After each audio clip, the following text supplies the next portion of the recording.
시청자 여러분, 안녕하십니까? 2월 20일 미국 주요 뉴스를 전해드리겠습니다. 플로리다주 하원이 오는 2027년 1월 1일부터 학교 관련 세금을 제외한 주거용 재산세를 전면 폐지하는 헌법 개정 결의안을 통과시켰습니다. 해당 표결은 공화당 소속 의원 전원이 찬성하고 민주당 의원 전원이 반대표를 던지며 찬성 80표 대 반대 30표로 가결 처리되었습니다. 공화당 소속 모니크 밀러 하원 의원이 발의한 이 법안은 당초 10년간 매년 10만 달러씩 면세 한도를 늘려가려던 계획에서 대폭 수정되어 아예 재산세를 완전히 없애는 강도 높은 방안을 담고 있습니다. 주 수입추계위원회 자료에 따르면 해당 결의안이 원안대로 시행될 경우 지방정부는 연간 133억 달러의 세수 감소를 겪게 됩니다. 하원 실무진 역시 2027년에서 2028년 회계연도에 걸쳐 지방정부의 비학교 재산세 수입에 147억 달러 규모의 반복적인 재정 손실이 발생할 것으로 계산했습니다. 민주당 의원들은 이러한 세수 축소가 경찰과 소방, 폐기물 관리 등 지역사회의 필수 서비스 예산 삭감으로 직결된다며 강하게 반발하고 있으나 공화당 측은 오히려 과도한 임대료와 집값 상승에 시달리는 주민들의 생활고를 해결하기 위해 재산세를 폐지하고 관광객과 신규 이주민에게 세금 부담을 분산시켜야 한다고 맞서고 있습니다. 결의안이 주지사의 승인 없이 최종적으로 오는 11월 주민투표 목록에 오르기 위해서는 주 상원에서도 5분의 3 이상의 찬성을 추가로 얻어야만 합니다. 상원 세출위원장인 에드 후퍼 공화당 의원은 조만간 상원 자체 법안을 제시할 계획이라며 하원안 만큼 파격적이지는 않을 것이라고 선을 그었습니다. 지난 1년간 재산세 완전 폐지 논의를 주도해온 론 디센티스 주지사는 자신의 SNS를 통해 11월 전에는 투표를 할 수 없는 만큼 서두르기보다 제대로 법안을 마련하는 편이 낫다는 입장을 남겼습니다. 다니엘 페레즈 하원 의장은 의회가 중대한 전환점에 도달했다고 언급하며 상원과의 협의 과정 및 향후 결정에 따라 이번 회기가 예정된 3월 13일을 넘어 길게는 3개월까지 연장될 수 있다고 덧붙였습니다. 현재 플로리다 상원은 정규회기 종료를 단 3주 앞둔 시점까지 단 한 건의 재산세 관련 법안도 발의하지 않은 상태입니다. 다음 뉴스입니다. 미국 사회보장국이 연금 및 보조금 수급자들의 해외 체류 여부를 감시하기 위해 국토안보부의 출입국 데이터를 직접 활용하기 시작했습니다. 지난 1월 갱신된 규정에 따라 이민 세관집행국을 총괄하는 국토안보부의 여행 데이터가 수급자 자격심사에 공식적으로 쓰이게 된 것입니다. 기존에는 30일 이상 해외에 체류할 경우 수급자가 직접 당국에 신고해야 했으나 이제는 수급자의 자진 신고에 의존하는 대신 정부가 자동화된 데이터 공유 시스템을 통해 직접 출입국 기록을 확인하게 됩니다. 이 규정 변경의 영향을 받는 대상은 노령연금, 장애인연금, 저소득층 보조금을 받는 약 7,500만 명의 미국인들입니다. 특히 저소득층 보조금인 SSI는 원칙적으로 미국 내 거주자에게만 지급되므로 해외 체류 데이터 검증에 직접적인 타깃이 됩니다. 사회보장국은 부적절한 지급을 막기 위한 목적이라고 설명하지만 수급자들에 대한 자동화된 감시 체계가 강화되는 흐름이라는 분석이 나옵니다. 트럼프 대통령 행정부는 이미 수개월 전부터 비자 단속 및 추방을 목적으로 사회보장국과 국토안보부 간의 민감한 개인정보 공유를 허용해 왔습니다. 잦은 출입국이나 장기간 해외여행을 계획하는 수급자들은 당국의 시스템 오류로 인한 불이익을 피하기 위해 문서화된 보고를 철저히 이행해야 합니다. 연금 수급자의 수입, 고용 상태, 건강 조건 등의 변화는 해외 체류 사실과 마찬가지로 당국에 의무적으로 보고해야 하는 규정 위반 대상에 포함됩니다.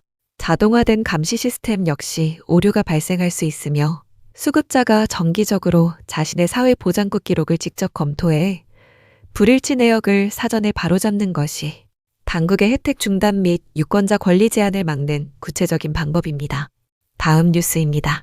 트럼프 대통령이 어제 자신의 SNS를 통해 외계 생명체와 미확인 비행물체에 관한 정부 기밀문서 공개를 공식 지시하겠다고 발표했습니다. 국민적 관심이 크다는 점을 이유로 들며 국방장관을 비롯한 관계기관에 관련 정보를 찾아내 공개하는 절차에 착수하라는 세부 지침을 내렸습니다. 이 같은 행보의 배경에는 오바마 전 대통령이 최근 한 팟캐스트에 출연해 외계인은 실제로 존재한다고 한 발언이 자리 잡고 있습니다. 트럼프 대통령은 에어포스원 기내에서 기자들과 만나 오바마 전 대통령의 해당 발언을 국가 기밀 정보 유출로 규정하고 결코 해서는 안 될 큰 실수라고 비판하며 전임자의 행보에 강도 높은 날을 세웠습니다. 트럼프 대통령은 외계인이 실제로 존재하는지에 대해 아직 모른다며 즉답을 피하는 모습을 보였습니다.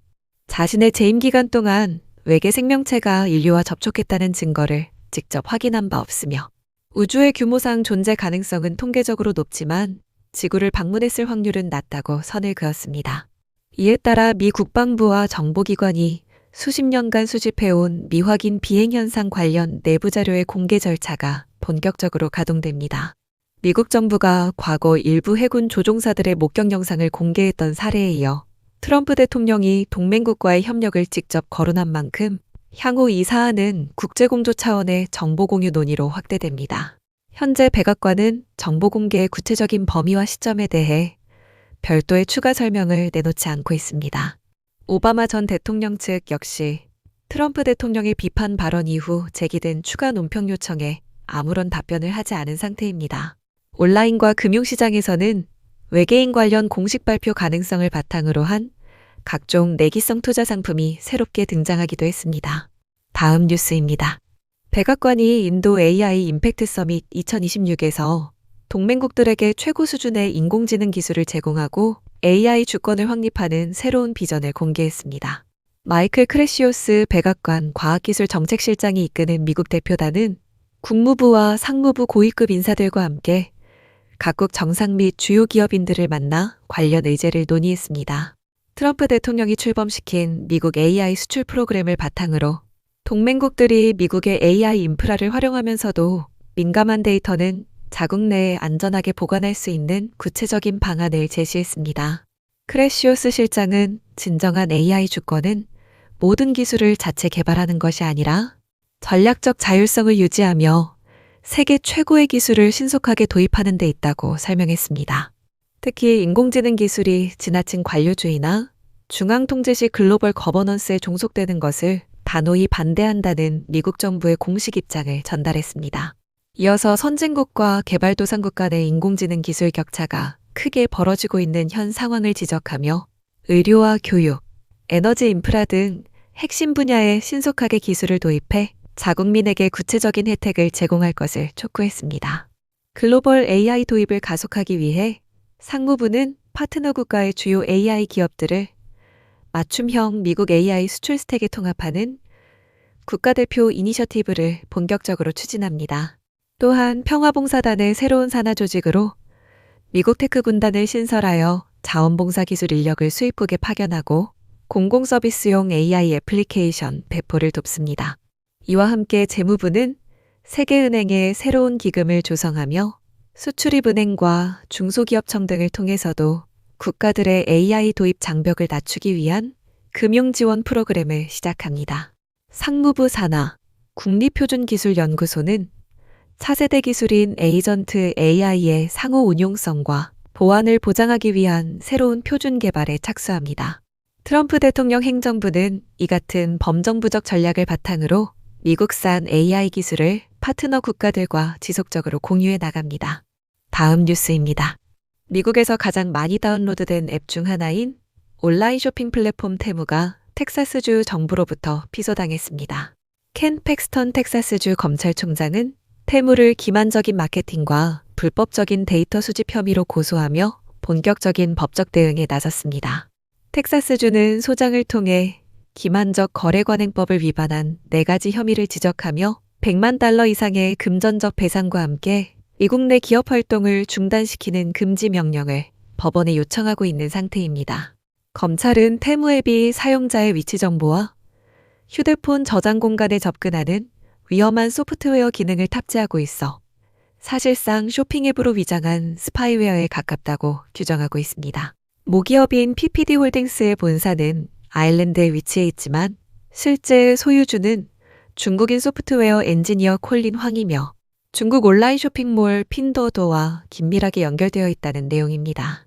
중국의 국가정보 작업에 자국 민간 기업과 시민들이 의무적으로 협조해야 한다는 중국 법률을 근거로 이러한 지배구조가 미국의 국가안보에 심각한 위험을 초래한다고 검찰은 판단하고 있습니다. 이와 함께 시장 점유율을 단기간에 높이기 위해 허위 및 기만 전수를 사용한 구체적인 정황도 소장에 포함되어 있습니다. 일반적인 시장 가격을 마치 엄청난 할인이 적용된 특가인 것처럼 포장하여 소비자들을 속였다는 설명입니다. 관련 보고서에 따르면 테무는 주문 한 건당 $30의 손실을 보면서도 오직 사용자 데이터 수집이라는 진짜 목적을 달성하기 위해 온라인 소매업체로 위장하여 영업을 이어가는 중입니다. 이에 따라 텍사스주는 정보 수집 문제를 이유로 테무를 상대로 소송을 제기한 최소 4곳의 다른 주 정부 대열에 합류하게 된 상황입니다. 해당 소송은 팩스턴 총장이 이번 주 중국 기업을 상대로 제기한 4번째 법적 절차에 해당합니다. 관련 소장은 팩스턴 총장이 존 코닌 미 연방 상원의원의 자리에 도전하는 2026년 공화당 예비선거의 조기투표 첫날에 맞춰 제기되었습니다. 마지막 뉴스입니다. 목요일 밤 미국 인디애나주 중부의 블루밍턴 일대를 대형 토네이도가 강타해 막대한 시설 피해가 발생했습니다. 인디애나 대학교가 위치한 블루밍턴 서부 지역을 중심으로 주택과 건물의 지붕이 뜯겨나가는 등 광범위한 파손이 보고되고 있습니다. 금요일 오전 기준으로 피해가 집중된 멀로 카운티에서는 1,700가구 이상의 전력 공급이 완전히 끊긴 상태입니다. 이날 발령된 토네이도 경보는 생명을 위협하고 심각한 재난이 발생할 가능성이 매우 높을 때 내려지는 특별 위험 상황 경보로 하달되었습니다. 저녁 7시 직후 시속 70마일의 강풍이 관측된 멀로 카운티 공항은 3시간가량 정전이 발생했고 다수의 경납고와 부속 건물들이 파손되었습니다. 다만 공항 측은 이 같은 타격에도 불구하고 부지 정리를 마친 뒤 정상적으로 운영을 재개하여 시설을 가동하고 있다고 상황을 전했습니다.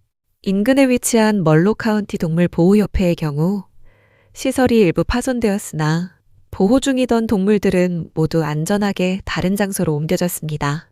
블루밍턴 경찰과 구조대는 현재 광범위한 피해 현장 수습에 나서고 있으며 끊어진 전력선과 쓰러진 나무들로 인한 인명피해 위험을 경고하고 있습니다. 또한 당국은 피해 현장을 구경하려는 차량들이 몰려들면서 응급구조 작업에 차질이 빚어지고 있다며 일반인들의 해당 지역 접근 자제를 촉구했습니다. 목요일 하루 동안 인디애나주 전역의 30개 이상의 카운티에 토네이도 주의보와 경보가 동시다발적으로 내려진 바 있습니다. 동시에 우박과 강풍, 폭우를 동반한 심각한 뇌우가 인디애나주 중부 지역을 광범위하게 휩쓸고 지나갔습니다. 미국 국립기상청 소속 피해조사팀은 금요일 중으로 토네이도가 관측된 멀로 카운티와 설리번 카운티 현장에 파견되어 공식적인 규모 파악 및 현장 조사 작업에 착수합니다. 이상으로 오늘의 뉴스를 마칩니다. 시청해주셔서 감사합니다.